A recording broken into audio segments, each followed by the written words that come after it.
નમસ્કાર મિત્રો, આપણી પાસે એક સ્કેલ અને એક પોટેટો એટલે કે બટાકું છે. તો મિત્રો આ સ્કેલ ની નીચેના ભાગમાં બટાકું ભરાવેલું છે.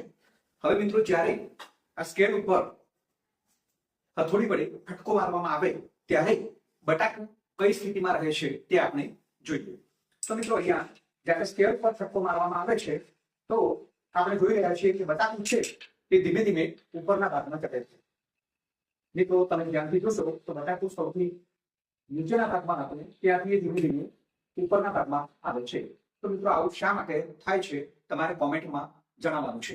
મિત્રો વિજ્ઞાન એક આપણી આસપાસ રહેલું છે, પરંતુ વિજ્ઞાનમાં કયા સિદ્ધાંતો રહેલા છે, કયા નિયમો રહેલા છે, કોને આધીન તે કાર્ય કરે છે તે જાણવું એ ખૂબ જરૂરી છે.